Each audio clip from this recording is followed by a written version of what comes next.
2025 সাল শিক্ষকতার বছর। অনেক আগে থেকেই এই কথা আমি বলেছি, তোমরা তার প্রমাণও পেয়েছো। একের পর এক কিন্তু শিক্ষক নিয়োগের বিজ্ঞপ্তি বেরোচ্ছে।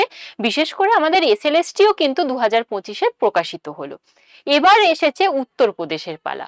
উত্তরপ্রদেশেও দীর্ঘদিন ধরে কোনো শিক্ষক নিয়োগ ছিল না, সেই উত্তরপ্রদেশেও এবার শিক্ষক নিয়োগ হতে চলেছে। তো সেই সংক্রান্তই আজকে আমি আলোচনা করব। এর যোগ্যতা কি, কোন স্তরে নিয়োগ হবে, কোন কোন বিষয়ে নিয়োগ হবে, সমস্ত বিষয়টাই আলোচনা করব।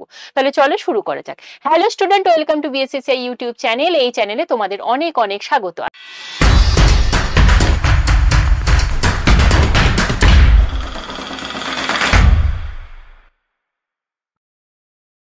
আজকে আমাদের আলোচনার বিষয় হচ্ছে উত্তরপ্রদেশে যে শিক্ষক নিয়োগের বিজ্ঞপ্তি প্রকাশিত হয়েছে সেই সংক্রান্ত আলোচনা।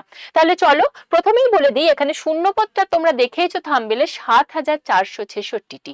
তাহলে চলো বাকি জিনিসগুলো দেখি। উত্তরপ্রদেশে শিক্ষক নিয়োগের বিজ্ঞপ্তি প্রকাশিত হয়েছে। টিজিটি অর্থাৎ ট্রেন্ড গ্র্যাজুয়েট টিচার পদে কিন্তু নিয়োগ হবে। সমস্ত সরকারি বিদ্যালয়ে কিন্তু এই নিয়োগটা হবে। বলে রাখি, উত্তরপ্রদেশে যেহেতু নিয়োগ হবে তাই উত্তরপ্রদেশেই তোমার চাকরি হবে এবং পরীক্ষা সেন্টারও কিন্তু উত্তরপ্রদেশেই পড়বে। এই প্রশ্নগুলো অনেকেই বারবার করে থাকো, তাই উত্তরটা দিলাম। এবার বলি, এই যে নিয়োগটা হবে সেটা কিন্তু অবশ্যই গ্রুপ সি পদে এবং স্থায়ী সরকারি চাকরি।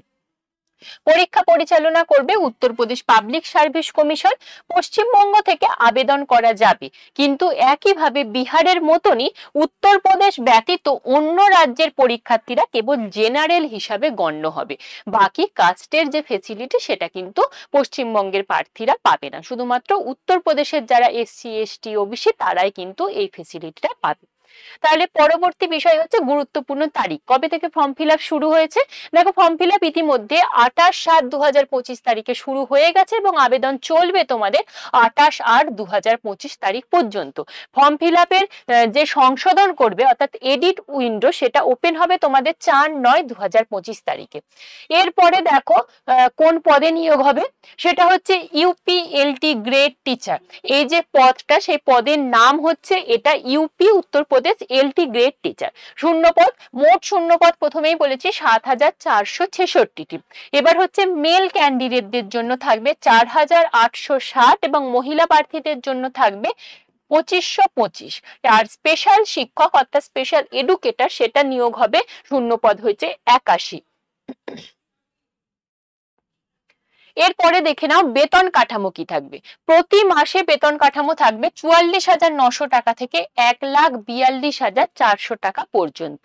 বয়স সীমা, পশ্চিমবঙ্গের প্রার্থীরা যেহেতু জেনারেল হিসাবে গণ্য হবে তাই জেনারেলের বয়স সীমাটাই আমি এখানে রেখেছি, সেটা হচ্ছে 21 থেকে 40। এবং এই যে বয়স সীমাটা সেটা কিন্তু 1/7/2025 অনুযায়ী হিসাব করতে হবে। এবং প্রার্থীর জন্মসাল অবশ্যই 2/7/1985 থেকে 1/7/2004 এর মধ্যে হতে হবে।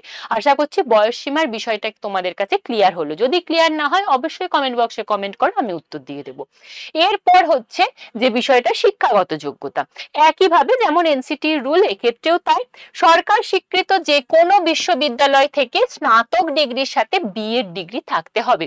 তবে বলে রাখি, এর যে ফুল নোটিফিকেশনটা প্রকাশিত হয়েছে সেখানে কিন্তু স্নাতক স্তরে যে 50% নাম্বার থাকতে হবে সেটা কিন্তু কোথাও লেখা নেই।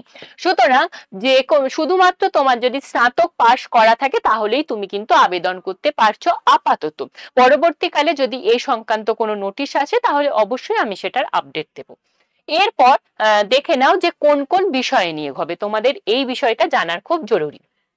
প্রথমেই Hindi, English, Sanskrit, math, science, social science, Urdu, biology, computer, arts, music, commerce, home science, horticulture এবং ফিজিক্যাল এডুকেশন। অনেকেই তোমরা এই মিউজিক বিষয়টার জন্য জিজ্ঞাসা করো। সংস্কৃত তো রয়েছে, তার সাথে সোশ্যাল সায়েন্স রয়েছে। তো দেখে নাও যে মোট শূন্য পদ কত রয়েছে। বিষয় অনুযায়ী শূন্য পদ। হিন্দি পদের জন্য থাকছে 687টি পদ, ইংলিশের জন্য 653, সংস্কৃতে 182, ম্যাথে 1093, সায়েন্সে 1337, সোশ্যাল সায়েন্সে 701, উর্দুতে 120, বায়োলজিতে থাকছে 214, কম্পিউটারে 1056, আর্টসে 578, মিউজিকে 65, কমার্সে 58, হোম সায়েন্সে থাকছে 369টা, হর্টিকালচারে থাকছে 14টা এবং ফিজিক্যাল এডুকেশনে শূন্যপদ থাকছে 258টি। এরপর তোমরা দেখো যে সাবজেক্ট কম্বিনেশন, সাবজেক্ট কম্বিনেশনের ক্ষেত্রে দেখো হিন্দি, ইংলিশ, সংস্কৃত, উর্দু, গণিত এই বিষয়গুলোর জন্য যদি তুমি স্নাতক স্তরে পাস বা অনার্স হিসাবে তুমি এই সাবজেক্টগুলো পড়ে থাকো তাহলেই কিন্তু এর টিচার হিসাবে তুমি আবেদন করতে পারছো। কোন কোন সাবজেক্ট? হিন্দি, ইংলিশ, সংস্কৃত, উর্দু, গণিত। এরপর হচ্ছে সায়েন্স, বিজ্ঞান শাখার জন্য তুমি তোমার যদি ফিজিক্স বা কেমিস্ট্রি স্নাতক স্তরে থাকে তাহলেই তুমি কিন্তু আবেদন করতে পারছো। সমাজ বিজ্ঞানের ক্ষেত্রে history, geography, economics, political science এই 4টে সাবজেক্টের মধ্যে যে কোনো দুটো বিষয় যদি তুমি গ্র্যাজুয়েশনের সময় পড়ে থাকো তাহলে তুমি সোশ্যাল সায়েন্সের টিচার হিসাবে অ্যাপ্লাই করতে পারছো। এরপর দেখে নাও যে নির্বাচন প্রক্রিয়া, নির্বাচন প্রক্রিয়া এক্ষেত্রে দুটো পরীক্ষা হবে, প্রথমে একটা প্রিলিমস হবে এবং তারপর মেন্স হবে। ওএমআর বা সিবিটি মোডে পরীক্ষা হবে। প্রশ্নের ভাষা অবশ্যই উত্তরপ্রদেশের যেহেতু নিয়োগ হবে তাই কখনোই বাংলাতে হবে না, হিন্দি এবং ইংরেজিতে হবে। নেগেটিভ মার্ক থাকবে, 3টে ভুলে 1 নম্বর কাটা যাবে। প্রিলিমস পরীক্ষায় পাশ করলে মোট শূন্যপদের 15 গুণ প্রার্থীকে কিন্তু মেন্স পরীক্ষায় ডাকা হবে। ইন্টারভিউ নেই, শুধুমাত্র লিখিত পরীক্ষার মাধ্যমে কিন্তু তোমার চূড়ান্ত মেধা তালিকা প্রস্তুত করে নিয়োগ হবে। পরীক্ষার সেন্টার প্রথমেই বলেছিলাম উত্তরপ্রদেশের চাকরি, উত্তরপ্রদেশেই কিন্তু পরীক্ষার সেন্টারও পড়বে। তাহলে তোমাকে কি করতে হচ্ছে? প্রথমে প্রিলিমস পরীক্ষা দিতে হচ্ছে। প্রিলিমস পরীক্ষায় যদি তুমি কাট অফে আসতে পারো তাহলে তুমি মেন্স পরীক্ষা দিতে পারবে এবং মেন্স পরীক্ষার নাম্বারের ভিত্তিতেই তোমার কিন্তু কাট অফ নির্ধারিত হবে। এরপর আমরা দেখে নেব যে পরীক্ষা পদ্ধতি ঠিক কি থাকবে। পরীক্ষা পদ্ধতি দেখো, প্রিলিমসের জন্য তোমার মোট 150 নাম্বারের 300 নাম্বারের একটা পরীক্ষা হবে। সাধারণ জ্ঞান থাকবে এবং তোমার নিজের সাবজেক্ট থাকবে। সাধারণ জ্ঞানে 30টা প্রশ্ন থাকবে 60 নাম্বারের এবং বিষয়ভিত্তিক মানে নিজের সাবজেক্টের জন্য থাকবে 120টা প্রশ্ন 240 নাম্বারের, অর্থাৎ সব প্রশ্ন কিন্তু 2 নাম্বার করে হচ্ছে। তাহলে টোটাল তোমার 300 নাম্বারের পরীক্ষা এবং তোমার 150টা প্রশ্ন থাকবে। সময় থাকছে হচ্ছে 2 ঘন্টা। এই যে পরীক্ষাটা এর প্রশ্ন কিন্তু এমসিকিউ টাইপ থাকবে এবং নেগেটিভ মার্ক থাকবে। এই পরীক্ষায় যদি তুমি পাশ করো এর 15 গুণ প্রার্থীকে তোমাকে ডাকা হবে কোথায়? না মেন্স পরীক্ষায়, পরবর্তী পরীক্ষায়। তাহলে চলো পরবর্তী পরীক্ষায় কি কি বিষয়ের উপর হবে দেখো। পরবর্তী পরীক্ষায় শুধুমাত্র বিষয় ভিত্তিক প্রশ্নই থাকবে। কত নম্বরের পরীক্ষা? না 200 নম্বরের পরীক্ষা। এর প্রশ্ন কিন্তু তোমাদের ডেসক্রিপটিভ টাইপ হবে।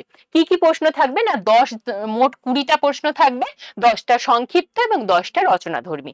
এই যে প্রথম 10টা সেটা 8 নম্বরের প্রশ্ন থাকবে মোট 80 নাম্বারের এবং পরবর্তী যে 10 নাম্বার রচনাধর্মী প্রশ্ন সেটা কিন্তু 12 নাম্বারের করে এক একটা প্রশ্ন থাকবে 120। অর্থাৎ টোটাল তোমার 200 নম্বরের পরীক্ষা এবং সময় থাকছে 3 ঘন্টা। এইতে তুমি যে নাম্বারটা পাবে তার এগেনস্টে কিন্তু তোমার নিয়োগটা হয়ে যাবে। এখানে কোনো ইন্টারভিউ নেই। এই মেন্স পরীক্ষাটা যদি তুমি ভালোভাবে দিতে পারো তাহলেই কিন্তু তোমার চাকরি বাঁধা।